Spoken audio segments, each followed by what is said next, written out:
کیا مرتبہ نرالا ہے غازی کمال کا، غازی کمال۔ خیر پل کا ٹائم تھوڑا سا بڑھا دیں گے، لیکن آج ہم پیچھے نہیں ہٹیں گے۔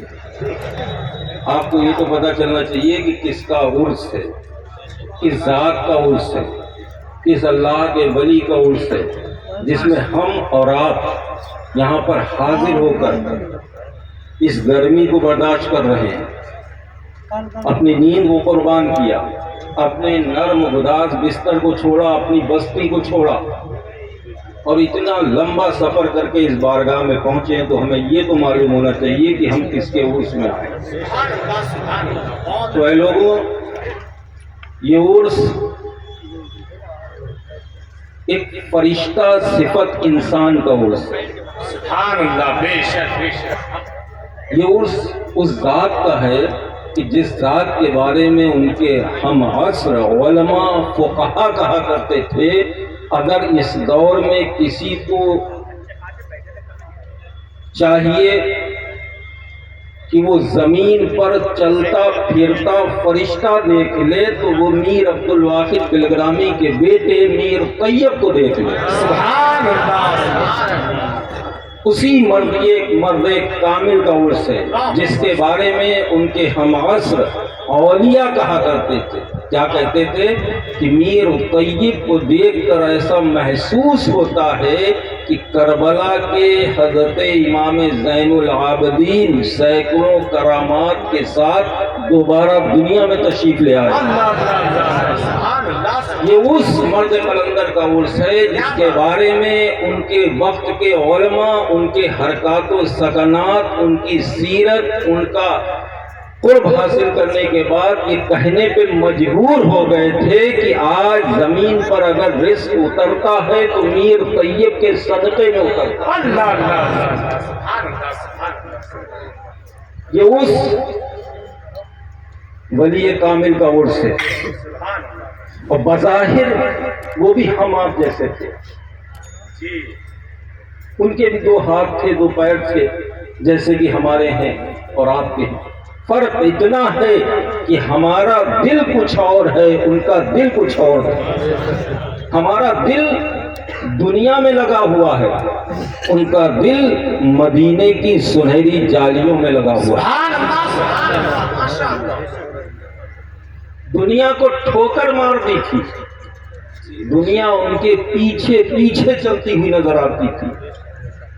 ایک مرتبہ آپ کا واقعہ ہے، ایک کرامت ہے، اسے حضرت علامہ غلام علی آزاد بلگرامی نے قلم بند کیا ہے معصول کرام میں، کہ آپ اسی خانقاہ کے احاطے میں استنجا فرما رہے ہیں، استنجے کا ڈھیلا آپ کے ہاتھ میں ہے، ایک کیمیا گر آیا اور اس نے کہا بابا میں کیمیا گر ہوں اور اپنے کیمیے سے سونا بنا دیتا ہوں۔ جی، آپ چونکہ استنجا کر رہے تھے اس لیے آپ نے جواب دینا مناسب نہ سمجھا۔ پھر اس نے کہا حضور میں کیمیا گر ہوں، میں اپنے کیمیے سے سونا بنا لیتا ہوں۔ جی، پھر آپ استنجا میں مشغول تھے، آپ نے کوئی اس کی بات کا نوٹس نہیں لیا، جواب نہیں دیا۔ پھر اس نے کہا کہ حضرت اگر آپ کہیں تو ہم اپنے کیمیے سے آپ کو سونا بنا کے دیں۔ آپ استنجے سے فارغ ہو چکے تھے، آپ کے ہاتھ میں وہ استنجے کا ڈھیلا مٹی کا تھا، آپ نے اس استنجے کو ڈھیلے کو لیا اور اس کی کیمیا گر کی طرف پھینکا اور ارشاد فرمایا تو کیمیے سے سونا بنائے گا، فقیر تو استنجے کے ڈھیلے سے سونا بنائے گا۔ دیکھنے والوں نے دیکھا کہ جو تھوڑی دیر پہلے مٹی کا ڈھیلا تھا اب وہ مٹی کا نہیں بلکہ سونے کا ڈھیلا بن چکا۔ ماشاء اللہ ماشاء اللہ۔ کیا میسج دیا، کیا پیغام دیا کہ اے لوگوں تم دنیا کے پیچھے بھاگتے ہو، دنیا میرے پیچھے بھاگتی ہے۔ سبحان یہ اللہ اس مرد قلندر کا عرس پاک ہے جو استنجے کے ڈھیلے سے سونا بنا۔ آپ کا دوسرا واقعہ، دوسری کرامت تو آپ نے سنا ہوگا بارہا، وقت نہیں ہے جو لمبی سے چوڑی تقریر کی جائے، آپ کے سامنے کوئی گفتگو کی جائے۔ المختصر یوں سمجھیے کہ اللہ والوں کو اللہ نے اتنی طاقت دے رکھی ہے، اتنا پاورفل بنا رکھا ہے کہ اپنی زبان سے جو کہہ دیتے ہیں وہ ہوتا ہوا نظر آتا ہے۔ اس کی وجہ کیا ہے؟ کہ اس کی وجہ یہ ہے کہ وہ دنیا کے پیچھے نہیں بھاگتے تھے، ان کے دل میں دنیا کا خوف نہیں، اگر خوف تھا تو اپنے رب کا خوف تھا۔ ان کے سینے میں دنیا دار کی محبت نہیں، اگر محبت تھی تو مدینے کے تاجدار کی محبت تھی، اللہ کا قرب انہیں حاصل تھا۔ خیر الغرض مختصر یوں سمجھیے یہ اسی اور مرد قلندر کا عرس ہے۔ آج کل جو ضروری باتیں ہیں کچھ میں نے سوچا تھا آپ کے سامنے عرض کروں گا تاکہ اصلاح ہو۔ یہ جو سوشل میڈیا چل رہا ہے میرے بھائیوں، سوشل میڈیا، خاص کر یہ جو موبائل ہمارے چھوٹے موٹے مولویوں کے ہاتھ میں، ان سے بچو۔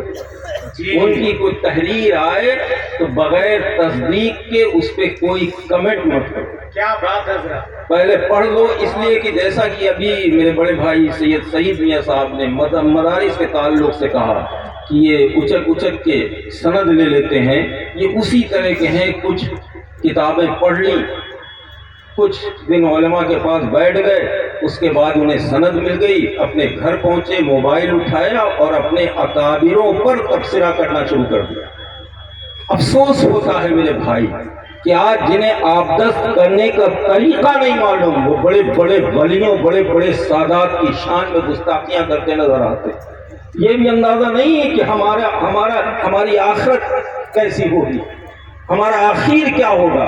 بس کسی نے کوئی کمنٹ ڈال دیا تو اس پہ دیکھیے، کسی نے کوئی تحریر ڈال دی تو اس پہ نیچے کمنٹ دیکھیے کیسے کیسے آتے۔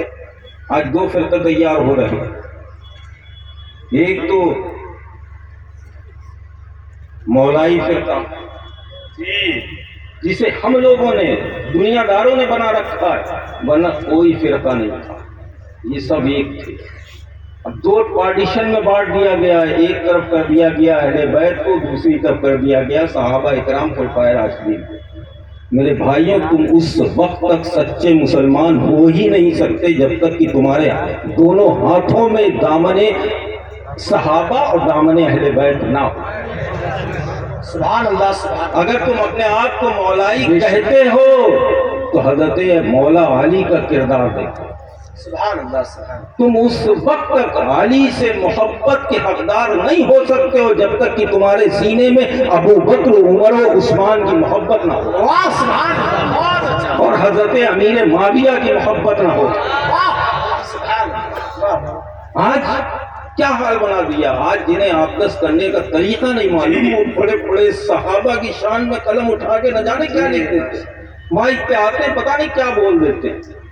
ایسے لوگوں سے بچو، ایسے لوگوں کی تحریر پر کمنٹس کرنے سے بچو، بلکہ ایسی اگر کوئی تحریر آئے تو فوراً اسے ڈیلیٹ کر دو، اس لیے کہ میرے آقا مصطفیٰ کریم کی یہ سب کے سب غلام ہیں، چاہے وہ مولا علی ہو چاہے وہ صدیق اکبر، سب میرے آقا کے غلام ہیں۔ اور میرے آقا کے دور سے اس وقت تک جو ترتیب ہمیں دی گئی ہے ہمیں اسی پہ قائم رہنا ہے کہ دمادم مست قلندر ابو بکر دا پہلا نمبر، جی ماشاء اللہ، دمادم مست قلندر عمر دا دوجا نمبر، اور دمادم مست قلندر عثمان دا تیجا نمبر، دمادم مست قلندر علی دا چوتھا نمبر۔ سبحان اللہ سبحان اللہ۔ علی ہمارے آقا، بے شک بے شک، علی ہمارے باپ، واہ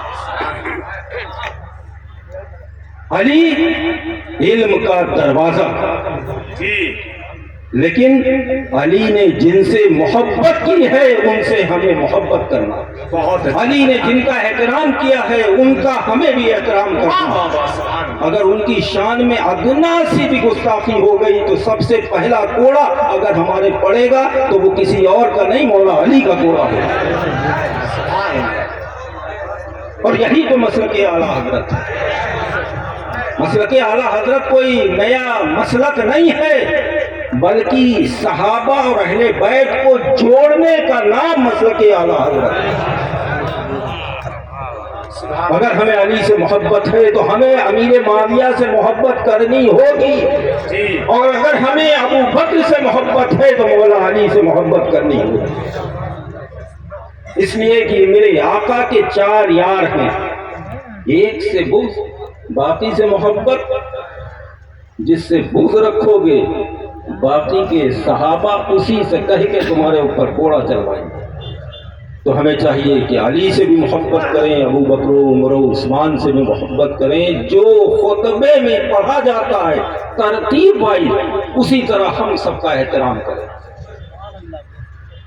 آج کے اس پرفتن دور میں میرے بھائیوں اس قوم کا کیا حال ہو رہا ہے، دن بدن جو آتا ہے اپنی روٹی سیک کے نکل جاتا ہے، قوم کہاں جا رہی ہے اس کی کوئی پرواہ نہیں، ہمیں کوئی فرق نہیں پڑتا کہ قوم کا کیا حال ہو رہا ہے۔ قوم جس نے کچھ نہیں پڑھا ہے، آپ نے جیسا اسے سمجھا دیا وہ ویسے ہی دو چار باتیں آگے بڑھا کے وہ باہر جا کے چلائے گا۔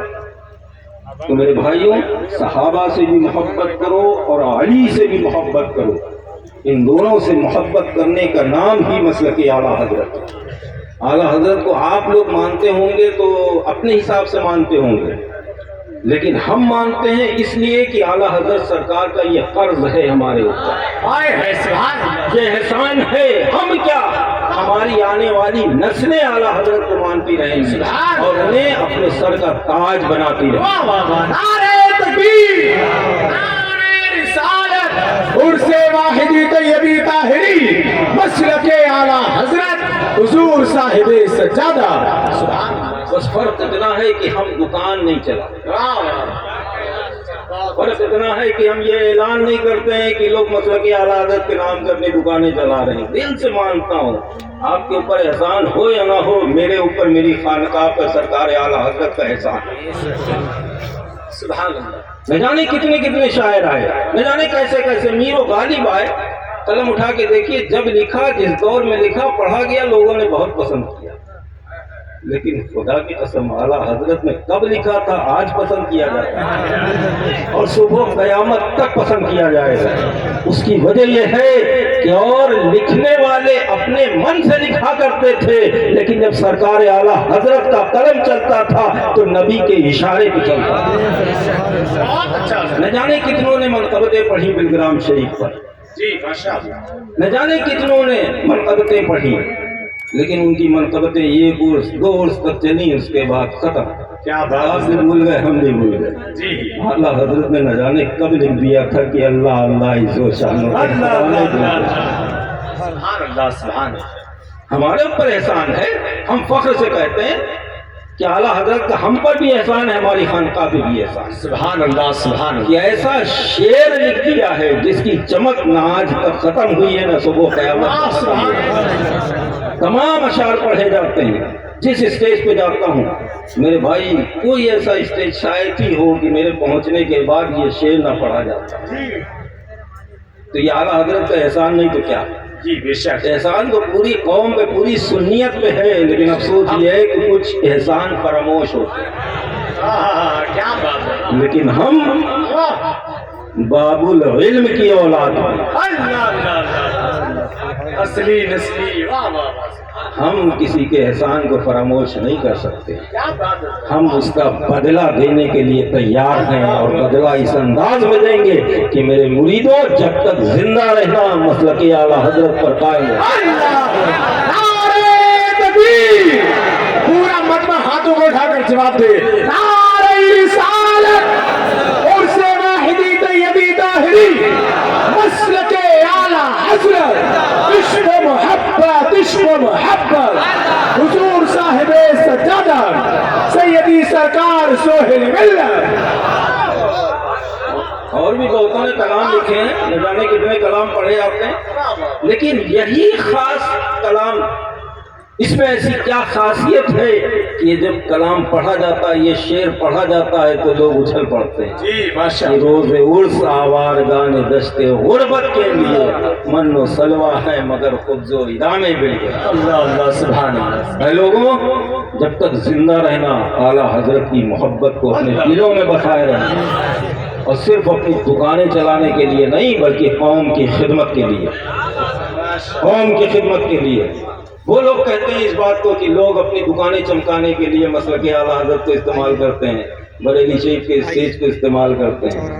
افسوس تو اس بات کا ہے جو کرتے ہیں وہی اعلان کرتے ہیں۔ جی آئے آئے آئے، کیا بات ہے، اگر اللہ نے تمہیں ماتھے کی نگاہ دی ہے تو آؤ دارالعلوم واحدیہ میں، آؤ خانقاہ واحدیہ کے صاحب سجادہ کی خانقاہ میں دیکھو اعلیٰ حضرت کا گنبد بھی لگا ہے، اس پہ لکھا ہوا ہے کہ ڈال دی قلب عظمت مصطفیٰ سیدی اعلیٰ حضرت کے لاکھ سبحان اللہ یہ ہے اعلیٰ حضرت کی محبت۔ صرف اسٹیج پہ آ کے چلا کے چلے گئے، اعلیٰ حضرت کے غلاموں میں اپنی جگہ بنا کے چلے گئے، اس سے کوئی فائدہ ہونے والا نہیں۔ اگر اعلیٰ حضرت سے سچی محبت ہے تو اعلیٰ حضرت کے پیغام کو عام کرو، صرف نعرے کو عام نہ کرو بلکہ ان کے پیغام کو عام کرو۔ ان کا پیغام یہ ہے کہ بد مذہب، صلح کلی، رافضی، وہابی، دیابنا، ان سے بچو، اب خود بھی بچو، اپنے رشتہ داروں کو بھی بچاؤ۔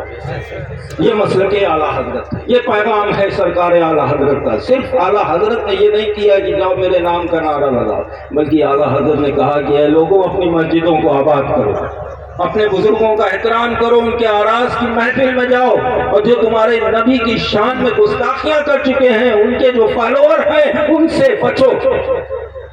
تو ہمیں اگر اعلیٰ حضرت سے سچی محبت کرنا ہے تو ہمیں صلح کلیت سے بچنا ہوگا۔ بہت اچھا لوگوں بس اس عرس میں آنے کا مقصد یہی ہے کہ اہل بیت سے محبت کرو، صحابہ سے محبت کرو، ماشاء اللہ، اس لیے کہ جنت میں وہی جائے گا جو علی سے محبت کرے۔ یہ میں نے ایک جملہ بول دیا تھا تو نہ جانے کیا کیا کمنٹ آئے۔ ان کے دل میں بغض علی ہے، بغض اہل بیت ہے۔ اب وہ شاید تمام کتابیں پڑھی ہوں گی لیکن نبی کی یہ حدیث ان کی آنکھوں کے سامنے سے نہیں گزری ہوگی کہ من ماتا بغض علی محمد من ماتا کافر۔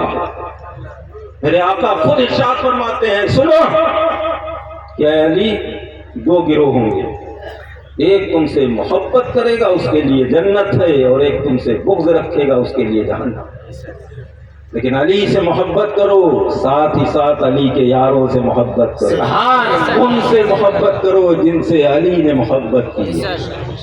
تم جنت کے حقدار ہو، تمہیں جنت میں جانے سے کوئی نہیں روک سکتا، اس لیے کہ جنت کے پہرے دار یہی ہوں گے، یہی چار یار ہوں گے جنہیں میرے آقا مصطفیٰ کریم اختیار دے چکے ہوں گے کہ اے میرے صحابہ اب تم پر چھوڑ رہا ہوں، جو میرے امتی ہیں انہیں جسے چاہو جنت میں داخلہ دو، جسے چاہو جنت میں جانے سے روک دو۔ تو وہاں صرف مولا علی نہ ہوں گے، ابو بکر صدیق بھی ہوں گے، عمر فاروق بھی ہوں گے، عثمان غنی بھی ہوں گے، اور چاروں مل کر جس کی سفارش کر دیں گے سبحان اللہ وہ جنتی۔ تو اہل بیت سے محبت کرو، مولا علی سے محبت کرو، ابو بکر سے محبت کرو، عمر فاروق سے محبت کرو، عثمان غنی سے محبت کرو، اور صحابہ کی لسٹ میں حضرت امیر معاویہ سے محبت کرو۔ یہی اس خانقاہ کا پیغام ہے۔ دور دراز سے آئے ہوئے لوگوں سے میری یہ گزارش ہے، چاہے وہ میرے مرید ہوں، بڑے حضرت کے مرید ہوں، کسی کے مرید ہوں، ہیں تو سنی، ہیں تو بزرگوں کے ماننے والے، اگر بزرگوں کے ماننے والے نہ ہوتے تو اس محفل میں کیوں آتے؟ تو بس اس بات کو اپنے دل میں بساؤ کہ اگر کوئی صحابہ کی شان میں گستاخی کر کے کہتا ہے کہ میں مولائی ہوں تو اسے نکار دینا، اور کوئی مولا علی کی محبت میں صحابہ کی گستاخی کرتا ہے تو اسے بھی ٹھوکر پہ مار دینا، کہہ دینا ہم تو دونوں کو ماننے والے ہیں۔ بے شک علی سے محبت کرو، صحابہ سے محبت کرو، یہی اس سے واحدی طیبی طاہری کا پیغام ہے۔ اور اپنے گھروں کو جاؤ تو اپنے معاشرے میں سدھار پیدا کرو، تعلیم کے تعلق سے جیسا کہ سید میاں صاحب نے کہا اپنے بچوں کو اس وقت ضرورت ہے، اس وقت پرفتن دور میں، حالانکہ ضرورت تو شروع سے رہی۔ میرے آقا مصطفیٰ کریم نے دنیا میں بظاہر تشریف لانے کے بعد ارشاد فرمایا تھا، اپنی امت کو یہ پیغام دیا تھا کہ اے لوگوں تمہارے لیے تمہاری ماں کی گود پہلا مدرسہ ہے، وہاں سے شروعات کر دو، جیسے ہی دنیا میں جنم لو پڑھائی شروع کر دو، اپنی ماں کی گود سے پڑھتے رہو، قبر کی آغوش میں جانے تک پڑھتے رہو پڑھتے رہو پڑھتے رہو۔ لیکن اب اس وقت زیادہ ضرورت ہے اپنے بچوں کو اچھی تعلیم دلاؤ، انہیں دینی تعلیم بھی دلاؤ تاکہ انہیں زندگی جینے کا سلیقہ مل جائے۔ دنیاوی تعلیم میں انہیں اچھے سے اچھی تعلیم دلاؤ، تھوڑا کھا لو، ایک وقت کھا لو، ہمارے شریف کا یہ پیغام دہرا لو کہ آدھی روٹی کھائیں گے بچوں کو پڑھائیں گے۔ اپنے بچوں کو پڑھاؤ، اپنے گھر کی بیٹیوں کو سیدہ زینب کی کہانیاں سناؤ،